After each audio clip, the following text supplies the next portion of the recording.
Hi, I'm Ricky Gutierrez. I went from filming videos in my college dorm room to now running one of the largest YouTube channels in the world for those who trade in the stock market, and I'm one of the passionate few.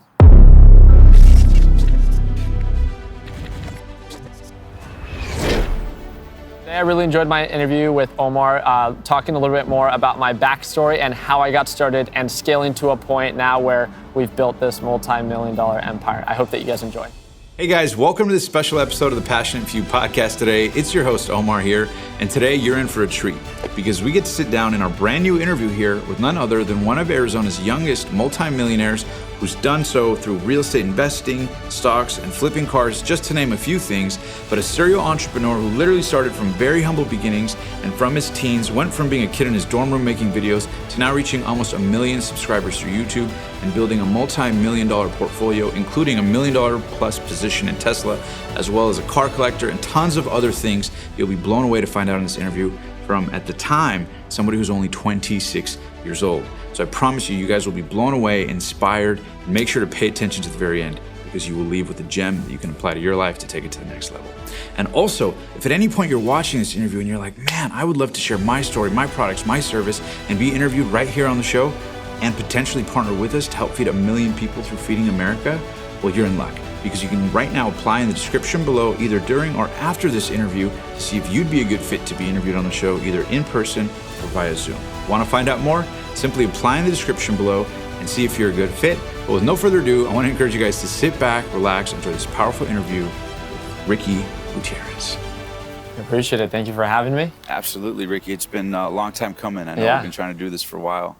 And I know here we got the cars laid out and kind of cool setup, man. So let's get into your story. But before we do, can you tell the audience a little bit about what you do now and kind of what you're known for today, present day? Yeah, so as of now, kind of just like as a daily routine, my mornings consist of I trade live every morning with our Learn Plan Profit group. Right after that, I upload my first video on YouTube. I've been uploading videos consistently on YouTube since like early 2016. This really just started as a hobby to now really just now a habit. After that, I'll try to get breakfast, a little bit of, maybe I'll hit the gym, and then after that, follow up with our team. And so much of my time now just consists of really just managing, but it didn't start off that way. So I'm really excited to kind of just not only share my story, but now how it's grown to the point where I now have the people that I surround myself with and how we've been able to grow not only such a large following, but such, in my eyes, an effective culture and what we plan to do in the near future. Mm-hmm. So that's awesome, man. Now, where did you grow up and what was your childhood like? Because before you became a multimillionaire or entrepreneur or any of that, you were just a kid working with dad, right? Yep. So take us back. Where did you grow up? What was your childhood like? And then where did the seed for entrepreneurship get planted for you as a kid? Yeah, so I grew up in California, Southern California.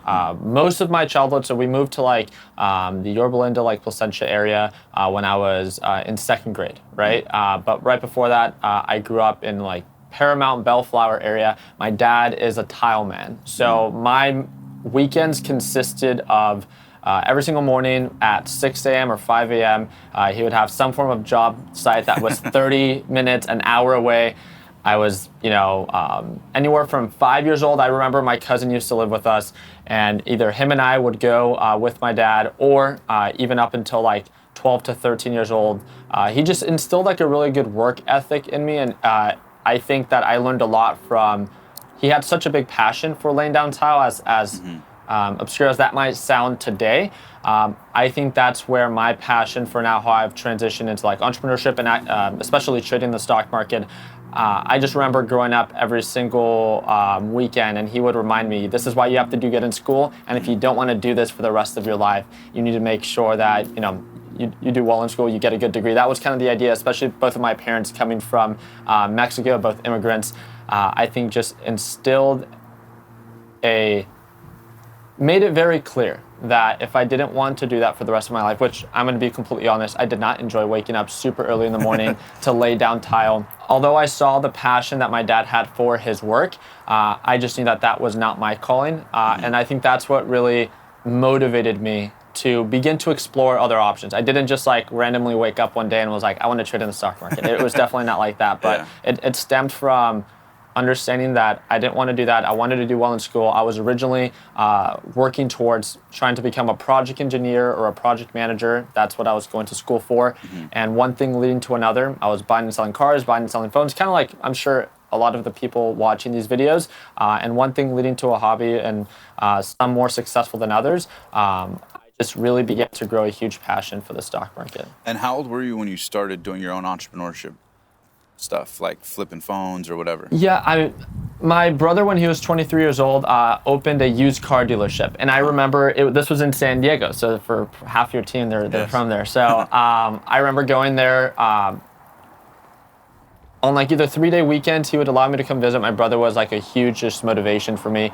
And I would take like Gatorades and I would stand in front of the lot. And I'm telling you, these aren't dealerships with like concrete floors or nothing like that. It's like dirt lots, rocks, border of San Diego. It's like Chula Vista, and the border of Chula Vista and pretty much Mexico. So we'd have a lot of clientele that would come from Mexico, try to buy a car, and I would be there with refreshing like drinks or snacks and stuff like that. So, but again, everyone does that, right? Right. And I just always had a big passion for buying something and then trying to resell it. When it came down to buying and selling phones, it was during the iPhone 5S and iPhone 5C era, because I knew I was very, very proactive in buying and reselling those. How old were you at that time?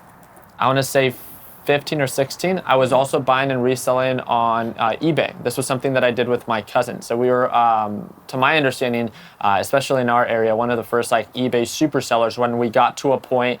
First off, we weren't even 18, right? So we did it with our parents' account or my parents' account. And one of the things that we got so good at what it was that we were doing, we were buying stuff through AliExpress, buying stuff through like Ubid, which was like an auction-based website.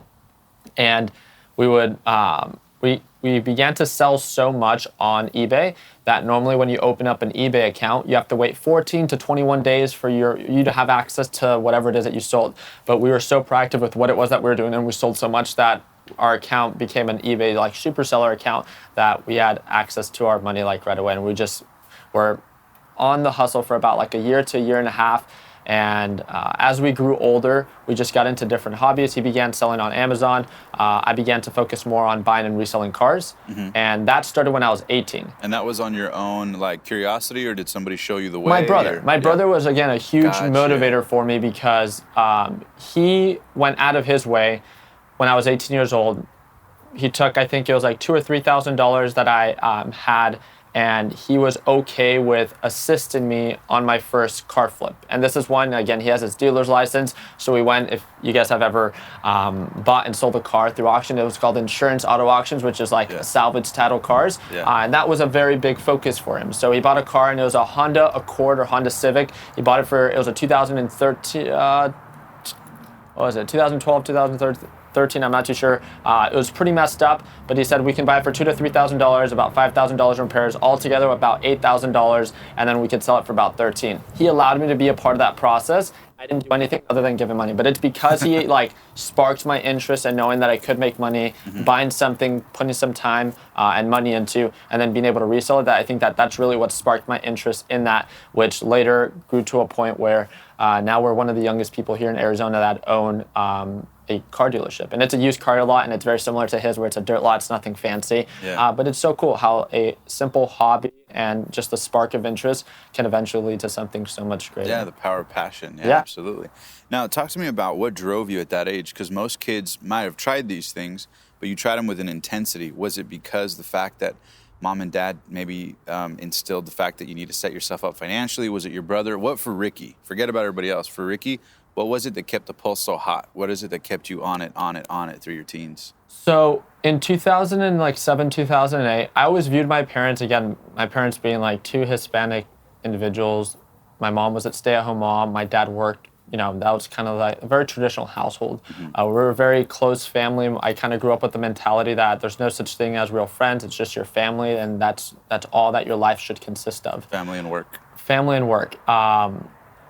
And then in 2008, 2007, I just remember that my dad, obviously because of the market crash, no one needed that tile work. My dad was also an unlicensed general contractor. And because of that, it just, like, it went from being pretty good to being pretty bad. And I I always viewed my family, especially my parents, to be like the ideal example of what I hope and wish my future family to be.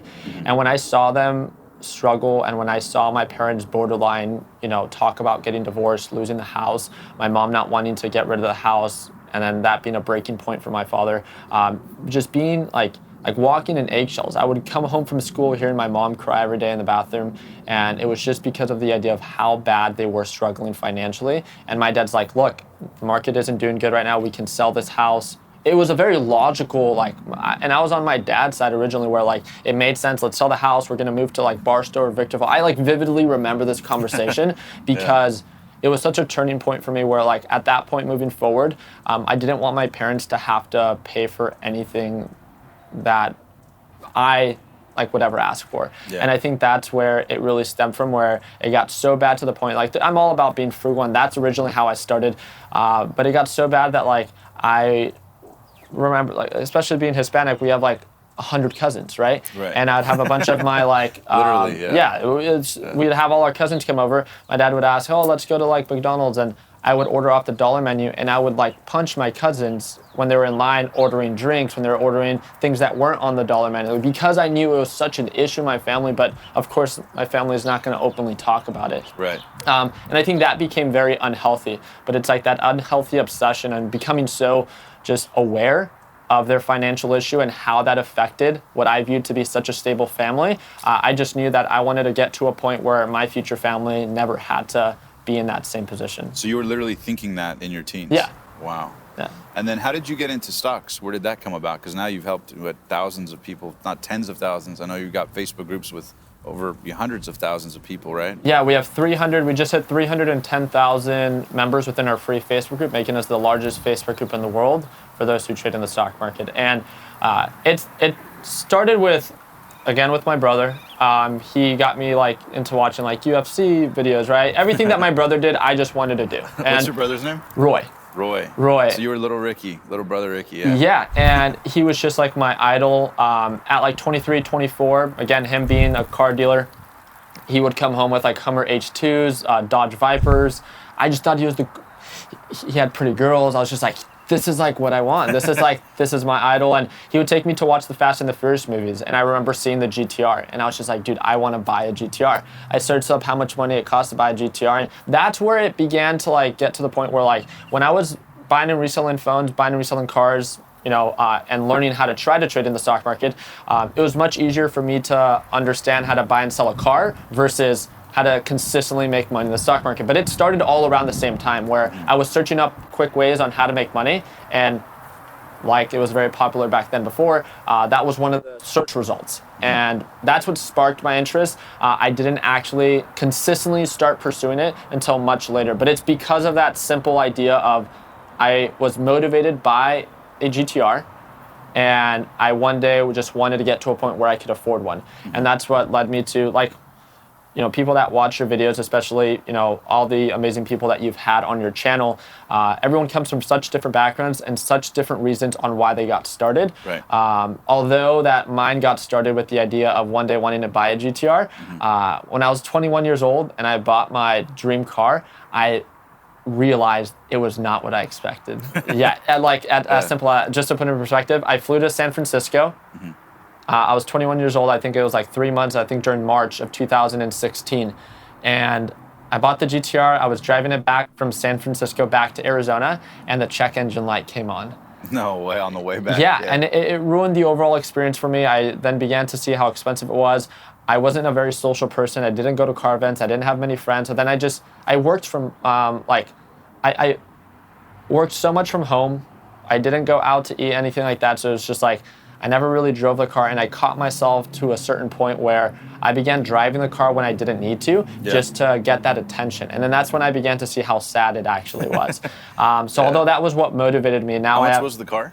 I bought it for $59,000. I bought and resold that car. I bought it and sold it a year and a half later to another student at ASU for $61,500. Every car that I've purchased, except for one, which is the McLaren, every car that I've purchased since I've been 18, was always with the intention to either resell for a profit or break even. It's all about mitigating my risk, right? I have a huge passion for cars, and regardless of what people's passions are, if it's clothes, if it's, watches, if they're shoes, especially more now than ever before, I feel like if those are your passions and that's what motivates you and that's what you want to purchase with your money, you can do it in an effective way. Where I bought this Ferrari off of a student. It was a distressed seller where they needed a cash buyer. I'm the solution. I bought it for $200,000, and this was September 28th. And right away, as I drove it back home, I got an offer for $210,000. So I could have made $10,000 right away. Based off the spec, I think I can sell this car for $215,000, $220,000. And to think that we live in a time today where I get to drive around in a dream car, enjoy it, make videos with it, which helps everything it is that we do. Right. And then on top of that, be able to turn it around for a profit. I know people do that with watches. People do that with shoes. People do that just of how accessible things are now. It's such an amazing time to be able to do well in areas that you want to pursue. Yeah, vertically integrated too, because you get to have your cake, eat it too, and then sell it. Literally. Yeah. Yeah. And then in terms of stocks though, do you remember when you first started, did you start paper trading first? Did you sort of get the ball rolling? I mean, what was your first foray? Do you remember your first day ever buying a stock, setting up? What was day one for Ricky in the stock market? This was something that I had to set up through, again, my parents, because I was not of age, right? How old were you when you started? 14 was when I first started searching into it. I think I was 15 when I opened up my first IRA account or trading account. And I think it was through E-Trade or Fidelity. And I started with real money. I didn't know enough to know that paper trading was a thing. And that's why one of the main reasons now, because paper trading is so accessible. If you guys don't know what paper trading is, it's being able to trade all the real stocks that we all trade, but not needing to have any money on the line. So it's like simulation trading, but it allows you to practice and test what it is that you're learning off of YouTube or whoever it is that you're learning from. And real world markets. Yeah. Real world markets and real world conditions. Yeah. I didn't start paper trading until years after, once I became aware of it. But that's the thing, it's how am I supposed to know that there was this thing that was available when I was literally searching up every question that I had of how to buy a stock, how to sell a stock. I was learning from people that were much older than me. Everything was super boring, cut and dry. And I think that that's when I started making videos on YouTube about trading in the stock market. It wasn't that I was the best. It wasn't that I was making the most money. I was making videos about, I bought my first house at age 20. This was before YouTube, before anything. No one cared. I made videos about buying and reselling cars, Ford Mustangs, Jettas, Genesis, even my GTR. No one cared. I made a video about my first $100 day, and it was off of a lower cap penny stock, and it got over 100,000 views. And one thing leading to another, where people began to ask me questions, and I felt to be in such a blessed position where people were asking for my time, my attention, and my opinion, that I began to obsess about it. Again, I was a kid in college that didn't have any friends. All my time was spent either working at a full-time job at the time, and or trying to hustle and buy and resell things. And these videos would only take me a couple minutes to film. So if I can be a solution to someone else simply by recording something, putting it online, and people see value in it, that's crazy. And although it stemmed from a very simple idea of wanting to buy the GTR, and I was definitely trying to be as proactive as I could when I was much younger, I just think I had a lot. One of the main reasons I think I failed very early on is I had a lot of growing up to do. I was very immature, and I approached it in a very aggressive way, where all I was focusing on was I'm not saying that it's not the best way to approach it, just in my experience, trading lower cap stocks and penny stocks was a make it or break it approach, and I began to learn that later down the road. As I began to do better in other areas, I began to approach the market in a much more relaxed way, which allowed me to focus so much less on the dollar amount that I was making and so much more on, does it actually make sense what I'm doing? And I think that's where a lot of my success stemmed from, where I wasn't so obsessive about, I need to make money in the stock market. It's more of I understand now what it is that I'm doing, and I know over a matter of time is when it can, begin to add up. And now, years later, especially now recently with tech pulling back, a lot of my trades back then with only a couple $100, now some of the trades that I take, I have a really large position right now in Tesla with over $1.4 million. And, my biggest day back then is now, you know, it's not, I don't want to say a bad day, it's just not the best day now, Yeah. right? So it's been a progression. Of course. So 2 questions from there. Number one, as it relates to YouTube, you said you started putting out content and it took a while for something to hit. What advice do you have for people to kind of, you know, a lot of people are trying to get into YouTube, start their thing. How important do you think it is to kind of throw spaghetti at the wall until you find like what your audience wants, but also what you enjoy? If you could give any insight on your experience with that. Yeah, and I've talked to you about this because I remember when you were first getting started and you were killing it. Your first your first couple of videos, like hundreds of thousands of views and millions of dude, my videos were getting like 2 views, and they're probably me. I was making videos off of iMovie. I was recording off of my GoPro. It had nothing to do. I honestly, again, just enjoyed making videos. I enjoyed putting music that I liked. And people, if they're watching this video, they can go back, because those videos are still up. They can go back to those videos, and they're so poorly edited, so poorly filmed. But I enjoyed it. It was a pastime for me, and I think because I don't want to say I didn't have anything else to do. I wasn't distracted by anything else, and because I enjoyed it so much, I was so consistent with it, which is one of the things I've spoken to you about, where once I began to see people find value in one area more than the other, I just began to double down on it. And it went from I was uploading 1 car video. My main focus originally was car videos. I was going to dealerships with my GTR and test driving cars. Like, what's my next daily driver? I went to Chevy, I went to Ford, I went to Mercedes, and videos did not do good. I was uploading consistently, 1 every other week, videos about trading the market. If I did good, if I did bad, whatever the case might be. And then I would post updates about like, oh, my 2 roommates, like renting out my house. No one cared. I just remember the more stock videos that I uploaded, the more attention it would get and the more views it would get. So like anyone else, I just began to double down on it. People were like, how do we connect with you? How can, I ask you more questions? They're like, you should create a free Facebook group. Created a Facebook group. Yeah. Everything that I did and everything that has now grown to like my Instagram and all these like different ways on how we connect with our viewers, all started based off of viewers' suggestion. It was not ever like, oh, I'm gonna do this because I think that it's gonna lead to this, and then that will. It all started with the people that were watching my videos were literally, I was so influenced by the people that I guess I was influencing. Yeah. So you took imperfect action, like you didn't know all the steps, but you took what little steps you did know, and as you took one, the next would reveal itself, or it would call you to it. And it began to make sense on like, later on down the road, having a free Facebook group, how that can be of value for, being able to get other people to follow me in other areas, right? And stuff like that. And that's what began to make more sense later down the road, but originally just started based off of me trying to listen to the people that were commenting. Exactly. And what I love about this is you didn't start, right? Because now you have all these streams of revenue and you get to help people. You have students, obviously you have trading, you have YouTube, you have ad revenue from that.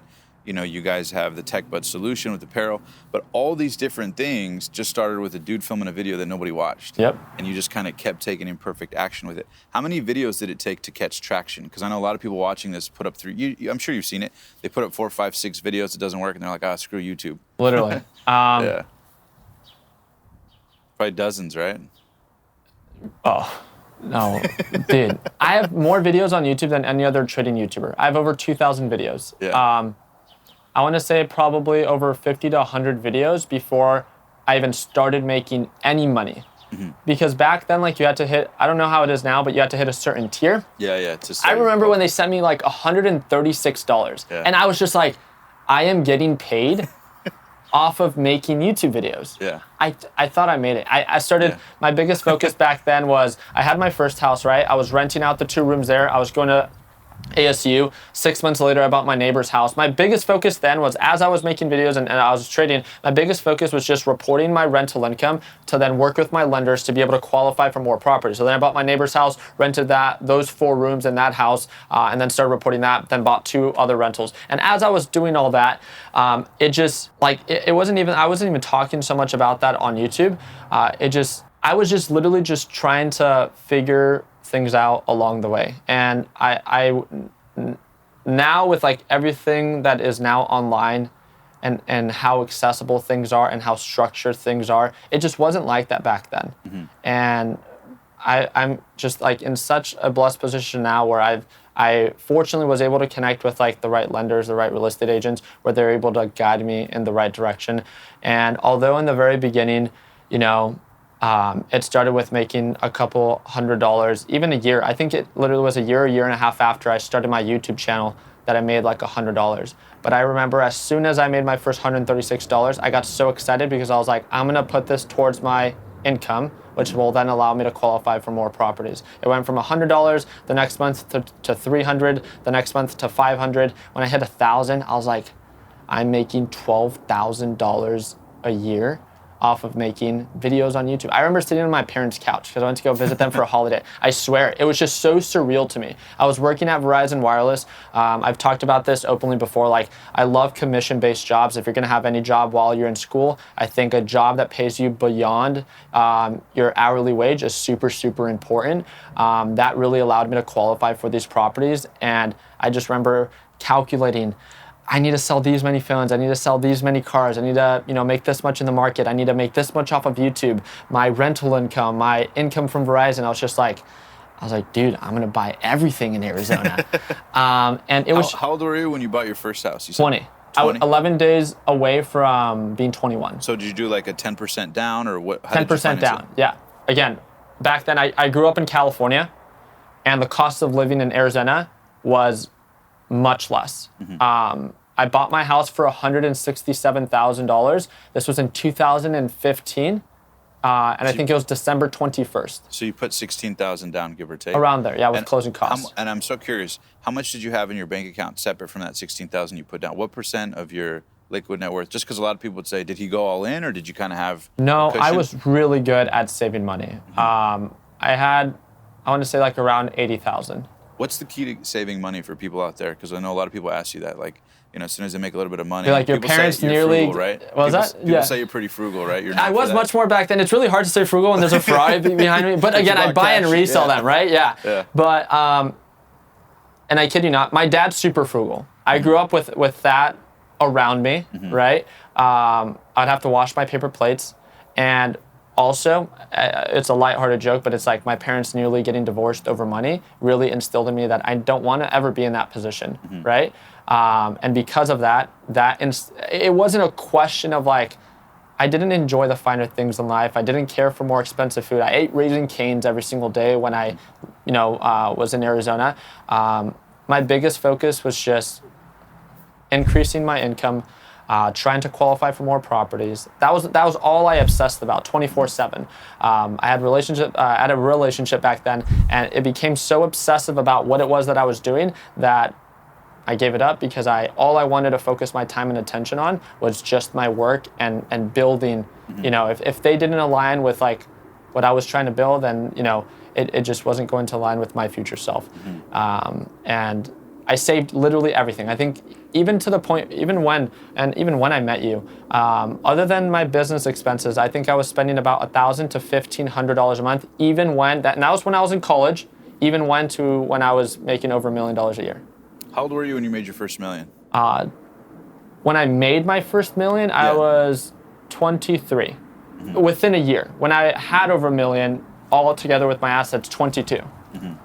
And was your goal always to be a multi-millionaire or anything, or it was just grow the numbers, whatever it ends up being? It was just progress one day after another. It wasn't even about, like, I remember when I eventually looked at my bank account and it had over $1 million. It had more than $1 million. I had like 1.1 or something like that. And I just became so obsessive about my work and what it was that I was doing. It wasn't about the money anymore. And this is one of the questions that you asked me about, like, what's the business behind this building that you just bought? And I openly told you that, like, now my focus isn't so much about me trying to make money anymore, but it's more about like me wanting to do and pursue either ventures or ideas that I see value in. I just have found it within myself that making more money doesn't make me any more happy, but making sure other people around me do well or pursuing ventures that I see value in are much more of value to me. What do you think the biggest misconception people have about your successes? Because a lot of people say you're so young, you got the Ferrari, you just bought this commercial property, $1 million, you have all these other properties, and most of your rental properties or investment properties were in Arizona, where the cost of living is significantly lower, so it's doable at those margins compared to other people who might, not be able to in California or something. Correct. But what's the biggest misconception people have about your success that you'd like to share with them? Yeah, I think a lot of it has to, especially as I began to, everything happened so quick for me. And in 2017, where I really began to blow up on YouTube, at the end of 2017 was, I think, when I came out with LPP. But if you even look at the videos prior to that. And what's LPP? Just so LPP is like the group that gets to watch me trade live every day. And that's when courses. Learn, Plan, Profit. Yeah, that's when courses began to become a little bit more popular. And if you watch any of my videos beforehand, I already had 60,000 members within our free Facebook group. I think I had nearly 100,000 followers on YouTube. I never wanted to come out with a course, but then we got asked so many times, can you help me, or to a point where if I wasn't going to help them, then they would go somewhere else, right? And I just wanted to make sure that if I did come out with something, that it was much different than anything else out there. And no one was trading live. People have tried it from time to time, but consistently every single morning, trading live, seeing and showing, being an example of how to take on the market every day. And ever since then, from 2017 to now, there's a handful of days that I've missed, but in comparison to the big picture, I've been very, very consistent with what it is that we've presented from the very beginning. And if you even look back, because I think it was in late 2017 that I came out with the course, but people I think attribute a lot of my success to just the course. But if you look before that, I already had a McLaren MP412C. I had 4 properties already. I had my Z06. I had 4 sport bikes because I bought and resold them. I had my own thing going on to the point where I was borderline already going to surpass having over $1 million in net worth. Did the course act as a catalyst? Of course, right? Having a large following and being able to provide value. There's a reason people are either watching this video or I have nearly 1 million subscribers on YouTube. And I think that's the big thing is people begin to obsess so much about why someone might see success in an area and then might use that as an excuse on, well, they did it this way because of this, but they wouldn't have if they were in my position. Yeah. And at the end of the day, what I've learned is just you can only make. It is your job to make the most of the opportunities that you are presented. And I have just learned, even kind of referring back to 2015, one of my biggest regrets is not investing more heavy in real estate. In 2015, I thought the market was going to crash. And one of my big goals for 2021 is to get everyone that's part of our team to buy a house or to get pre-qualified for a house. And one of our youngest guys that's 22 just got pre-qualified, is in the market for buying a house. And I still have that first house that I bought. My house is now worth $360,000 that I originally bought for $167,000. And I just know that there's houses around the area that were selling for $160,000, $170,000, $180,000. And I thought, I was like, dude, these things are gonna crash. And I think listening to the wrong people, I have learned that it's the most uninformed people that have the loudest opinions. And my biggest focus now is just connecting with people that are of value to me. So I spoke to you inside about everyone that's part of our team, from everyone that I have that are part of the car dealerships, my direct partner, Justin, who's for Tech Buds and everything it is that we do. I have my partner, Nick, who does everything real estate. It's literally the house that we just bought in Paradise Valley for a house flip. We bought for $2.3 million, and this was sparked off of a person that I originally met through our Tech Bud Solutions group that later became a real estate agent that then messaged me that he has an off-market listing for $2.3 million. He doesn't have the money for it, but he wanted me to buy it. He wanted to be a partner in it, and it will appraise for about $3.5 million. So just by connecting with the right people, you can make any excuse of, why you're, other people might be more successful than others, but at the end of the day, it's being able to connect with the right people at the right time is, I think, what makes the biggest difference. And everyone that I now have that is part of our team, Jake with the apparel, myself, and then Justin, it's crazy to see that everyone except for 2 people that make up our entire team are people that I met through Tech Bud Solutions or through Learn, Plan, Profit. Dude, that's fascinating. You have a really sharp mind, too. I want to ask you this, because I know people are watching, listening, like, holy shit, how does Ricky know all this stuff? How does he know about the cars, and how does he know about this stuff? But you started out just like everybody else, not knowing anything. Of course. Kind of putting one step in front of the other. What advice do you have for people about maybe things you learned along the way that you wish you didn't? like, oh, I wish I didn't waste time with this? Like, looking back, what are things you think would have accelerated your success versus got in the way of it, that you could impart that wisdom on others? I think, again, a lot of it has to do with when I bought my first house, I got connected with a really motivated real estate agent. I got connected with really motivated lenders.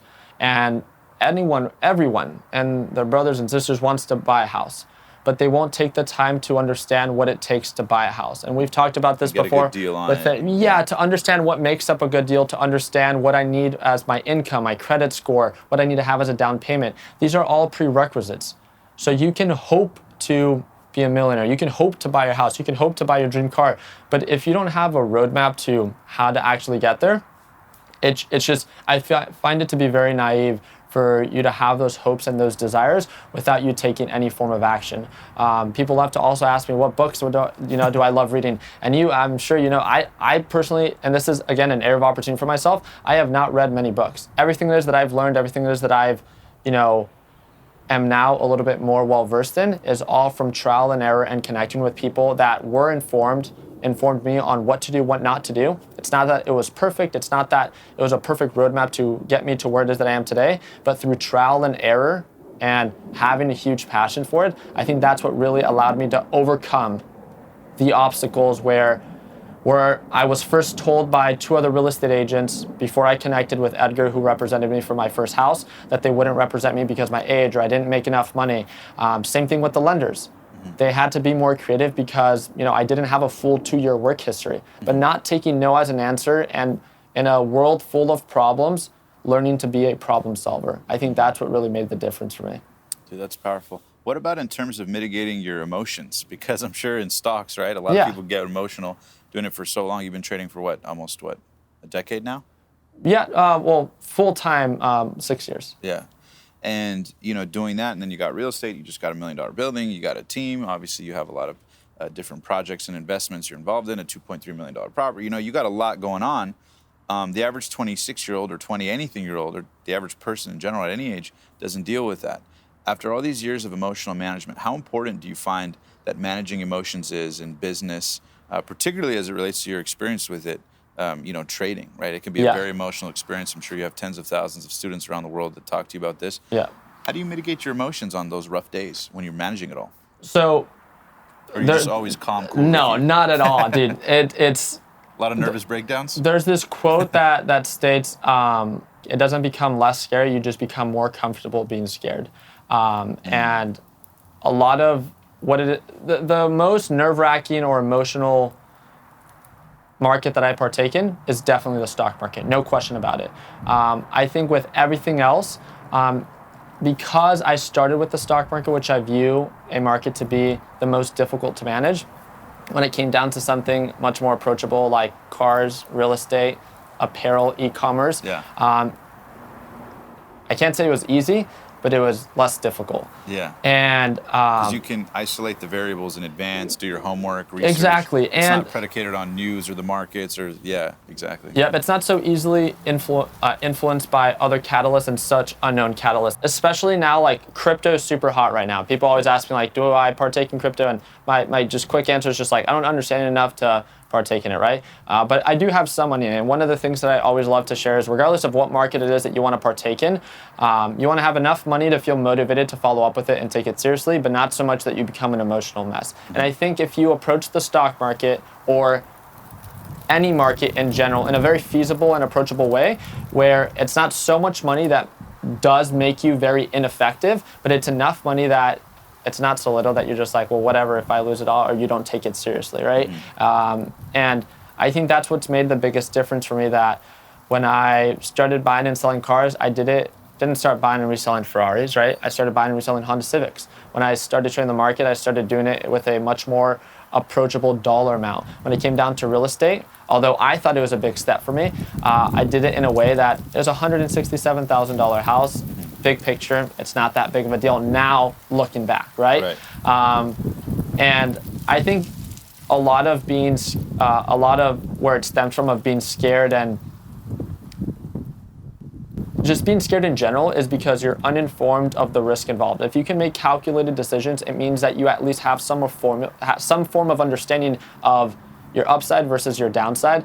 And I think that's always something when I was looking at that property in Paradise Valley, when it comes down to the e-commerce, when it comes down to these cars, and when it comes down to any trade that I might take, a lot of it has to do with just being able to understand my upside versus my downside, the dollar amount, and of course, opportunity cost. That's, I think, now the biggest difference, where back then I would have jumped on any opportunity to try to make money. But now, because of my time and what I want to do with it, now I'm a little bit more selective. But because I'm a little bit more selective, I now try to save, the opportunities that I do choose to take advantage of for the big ones. Again, and the Paradise Valley one just happened 3 weeks ago. So, I was waiting for either a big Johnny, like we like to call it, and if one does not present itself, then we'll wait until one does. And what about in terms of some of the biggest challenges you're dealing with in present day? Because a lot of people might see you and be like, oh, Ricky's got it all figured out. He's got the YouTube channel. He's got the genius marketing play because, he has an organic traffic source. He has a big Facebook group. He has all these businesses. But I'm sure you have plenty of challenges, plenty of, scaling issues and figuring things out. What do you do in terms of when you're stuck? Do you reach out to mentors? You just figure it out, trial and error? I mean, what are things you're dealing with present day, just so people can see the more human side of Ricky? Yeah, I think a lot of the challenges that we might experience is definitely like view counts on social media or something like that, right? Something like YouTube, where I might have nearly 1 million subscribers on YouTube, but our views maybe just might be anywhere from like 20 to 80,000. And some months they're even lower. And at some months it's like, it's not even really worth it to make videos because the dollar amount or the ad rev isn't there. But I always remind myself from the very beginning, I never started making videos on YouTube to try to make money. I started because I enjoyed it. And I get asked this question all the time of like, well, when are you gonna stop trading live? When are you gonna stop being there for the LPP group, right? And I just enjoy what it is that I do so much every single day that it's never, although the challenges are there, I've always been someone that, it's one of the things that I find the most attractive about my life and the stock market is that it's because it's so challenging that it tends to follow with the greatest fulfillment when we end up accomplishing it and overcoming those hesitations. So if it was so easy, then everyone could do it, and it doesn't become as rewarding, right? And I find myself that the easier things become, the less interested I am, and then that's when I normally tend to build a team around that, allow them to scale it, and I move on to the next project that in the beginning becomes the most challenging. And that's kind of where I'm working on now with our real estate team, the e-commerce team, and every person that's part of our group. I want to make sure that I work with them in building something that is at first challenging, and then once it gets to a point where it's kind of stagnant, then I can allow them to scale it, and I move on kind of to the next challenge. So I'm personally someone that really, really, if it wasn't for the challenge and if it was super repetitive, I don't think I would be where it is that I am today, because I would become so bored of what it is that I do on a daily basis, because my life it's very consistent. I'm like a creature of habit, but the only thing that keeps it interesting is definitely the challenges. And the Ferrari certainly doesn't hurt. Definitely does not hurt, yeah. What about in terms of, a lot of people, we said we were interviewing you and they asked, like, what's Rick's, best way to mitigate risk in stock trading? Do you have any quick, piece of advice? I'm sure there's a lot to it. I know your Learn, Plan, Profit course, which we have in the description below, can kind of help people if they want to learn more further. But in terms of just simple thoughts, maybe somebody just getting into the markets, any 1, 2, or 3 quick pointers mindset-wise so people can kind of mitigate risk and kind of know what they're doing? Yeah, I think it's all about intention. There's so many, in a world, when there's a transaction happening, there's so many different ways on how to make money, right? There's no question money is being made, and that should never be the question. The question is, what's your approach? With either trading penny stocks, which is not something that I do, for people to say, oh, those are high risk, high reward, and not something that is really successful. It's like, at the end of the day, someone is making money off of that, right? And there's a much more conservative way of being able to invest. I think a lot of it stems from your intention and the position that you're in. If you don't have enough time to manage something, if you're really trying to approach something in a very aggressive way, but you don't want to invest the time, it's overall not going to be in your best interest because of the position you're in and your intent. If your intent is, hey, I have a certain dollar amount that I want to invest in something, I want it to grow over a longer period of time, then your approach should either be more of swing trading and investing. And this is what I personally wait for, is earnings. They come out every quarter. All earnings don't go according to plan. So if you become proactive in finding stocks that report negative earnings, they tend to act as a negative catalyst. This happens all the time. This recently happened with Twitter. This is when they banned Trump from Twitter. Twitter aggressively sold off. We waited for it to flatline, began to indicate signs of an uptrend. We bought it, and not only did it return to previous highs, but exceeded previous highs, and that was about a 30 to 40% return from the original purchase. And it's just understanding that it's not so much about having access to a trading account or an investing account that will allow you to make money, but a lot of it has to do with time and knowing when an opportunity is present and when it's actually worth taking advantage of. Same thing with pump and dumps and penny stocks, right? The AMC, GME. Right. I don't think that we have ever lived in a time Did where... you participate in the GameStop, the GME plan? I participate in it in a very small way, very small dollar amount, just because it was so bullish that I don't trade stocks like that, but it's like, I also didn't want to sit on my hands when I knew that I could easily make money. And that was actually when I was in Tulum, but I had an $8,000 day based off of trading. I think I took a $10,000 or $15,000 position on AMC, and AMC was super bullish.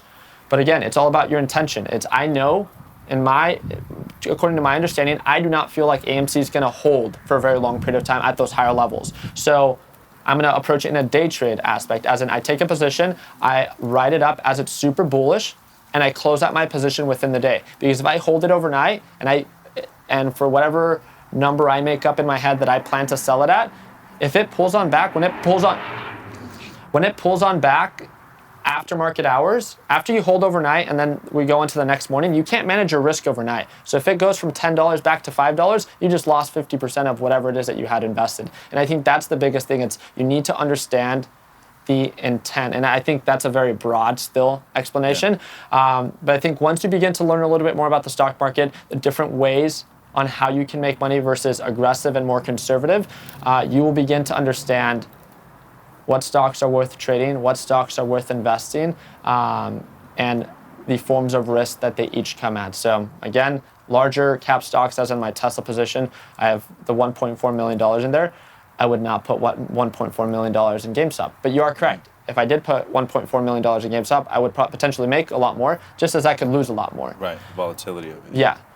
Versus I put, I think, anywhere from like $10,000 to $15,000. That was myself in a position where if I put that dollar amount, it's something that is enough money, I feel motivated, but not so much that I become an emotional mess. And it's all about not just risk management, but also what you can tolerate. I think has a lot to do with it. Very cool, Ricky.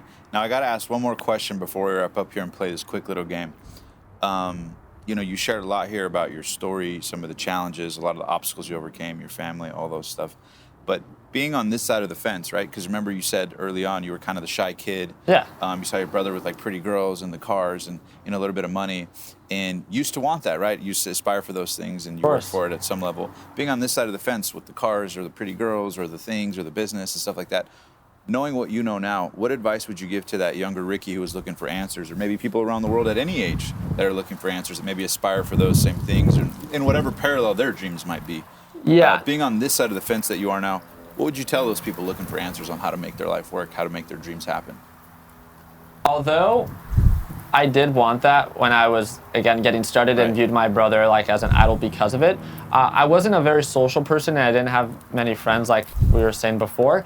And because I was so not distracted by, I didn't go to one college party, I didn't do any like drugs, I didn't drink, I didn't do anything, because I was so because it literally was because I had no distractions, because it wasn't even an option that I could get girls, it wasn't even an option that I wanted to go out.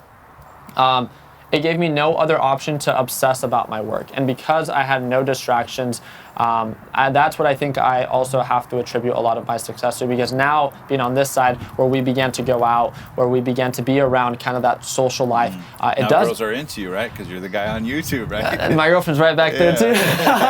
And I think, the biggest thing is I noticed that they really do become a distraction. And I've done like a self-evaluation that like, I don't know if I would, with all these distractions at a very early age, would be where it is that I am today, because I don't know if I would have been able to be self-disciplined enough to focus. So that is why I openly say that, when I had the option of going to ASU Polytechnic, which is in the boonies, or ASU Tempe, which is the party school, I chose ASU Polytechnic, and I had no distractions. My focus was work, my focus was school, and my focus was, trying to buy and resell things and do whatever it is that I wanted with my free time that did not consist of any of the traditional distractions. And because of that, one thing leading to another for about, 2 to 3 years, which honestly isn't that long. Right. Although I did give up my college years, now I feel like I get to reap the benefit of, if I do want to party, I could party, and I can do it probably in a little bit more of an effective way. Yeah. Yeah. Do it a little bit bigger. Yeah. But now it's also gotten to the point where it's not even about being around so many people anymore or being around just anyone, but it's being around, quality company, right? And you just begin to value relationships, I think, a little bit more as you begin to do more, because you begin to find that your time is so valuable. And that's what I'm really excited about. I'm really excited to see how we continue to scale. And I just want to go back to like the very early 20s, Ricky, where no distractions, focus on, myself, my future self, and not only just for myself, but also for our team and, everyone that's a part of it. So I'm really excited to see what we put together. Man. And then in terms of when Ricky's legacy is done, right? When your life here is done and your mission here is done, thus far from what you can see, what would you like to the legacy of Ricky Gutierrez to be, hopefully, for you, your family?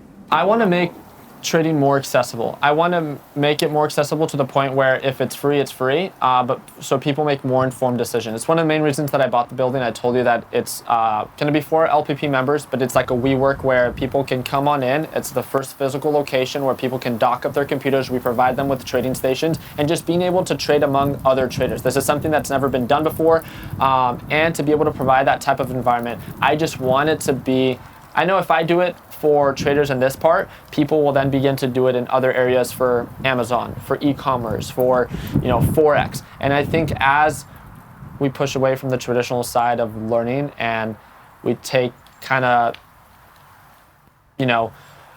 just actions into our own hands where we now have the platforms where we can now create things like this. And it's not about the money for me anymore with this. It's much more about being able to provide an experience where even if a handful of people come out of this building a little bit more well-informed and they create something much greater than that, I think at that point it becomes worth it. So, man, I love it, Ricky. All right, well, before we wrap up here, we play a quick little game and then we're done. Okay. Basically, the game's called First Things First. Okay. The way the game works is I'm just going to rifle off a word or phrase, and you just tell me the quick word or phrase that comes to mind, the first one that comes to mind. Kind of like a relation game. All right. So there's going to be 10 words, okay? Ready? First one, money. Money. Just happiness, but money doesn't buy happiness, yeah. All right, next one is your favorite hobby. My favorite hobby,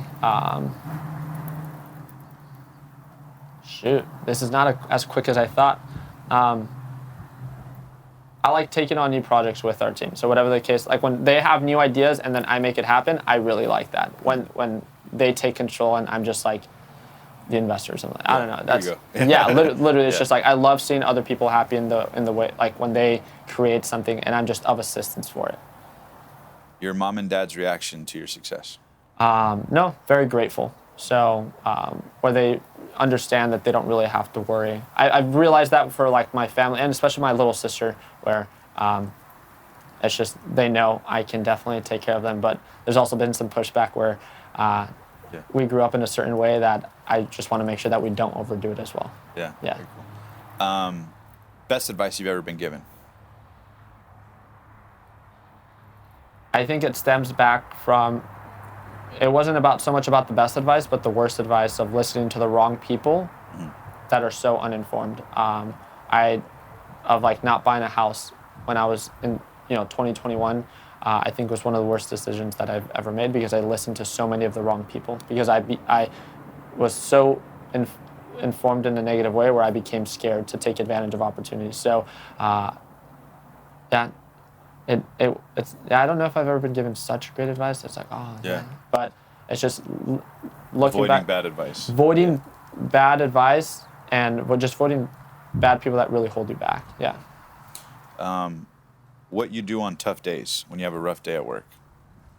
Surround myself with people that I value. So if it's my girlfriend or if it's my team, that's definitely, I think, my biggest way for me to be able to disconnect from my work and stuff like that. Passion. Passion. Trading and making something out of nothing, I think is a really big passion of mine. This Ferrari. Yeah, it's not bad. But no, I wouldn't say it's. I'm ready to sell it. So if anyone wants to buy it, $215 and it's yours. You can shoot Ricky a message. Your future? My future. I'm excited.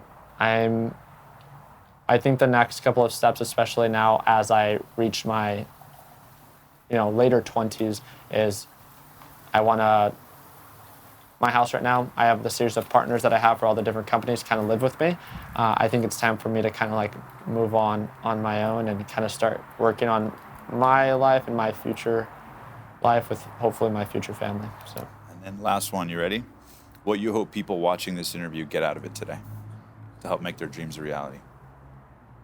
That I think, again, there's a lot obviously that attributes to someone's success, but I think one of my biggest attributions has to be how consistent I am in such a passionate way that it never really had much to do about making money when I first was getting started, and so much more about just enjoying what it is that I do. To do something, or if it's a job or whatever profession or business it is that you create, that it's something that you don't necessarily need a vacation from. I think that's where success really stems from, not so much about the dollar amount, but so much more about the fulfillment you gain from it. Yeah, when your vocation is the vacation. Yeah. Same thing. Well, thank you so much for being on the show today, Ricky. I appreciate it. That. Thank you guys for being amongst the passionate few and hearing Ricky's story today. You guys can check him out and check out all of his programs in the description below. Join his Facebook group. Make sure to like, comment, subscribe, share this with a friend if you thought it was valuable. And also, if you'd like to be interviewed on the show and you'd like to apply, you can do so in the description below. Till next time, live strong, live with passion, and we'll see you guys in the next inspiring episode. Thank you so much for enjoying this video. And if you found this content valuable, uplifting, and inspiring to take your life and your business to the next level, then I have some exciting news for you. Because the Passionate Few Academy officially launched our brand new on-demand training that you can access absolutely free at www.tpfacademy.com. Right there, you'll learn the #1 way to grow your personal brand or business brand online fast. The same way I've learned from interviewing some of the most successful people on the planet right here on the show who've done exactly that.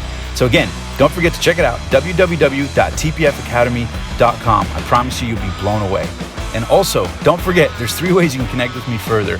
#1, you can text me absolutely free at the number on the screen right now and send me your most pressing life, business, or branding question, and I'll get back to you as soon as I can.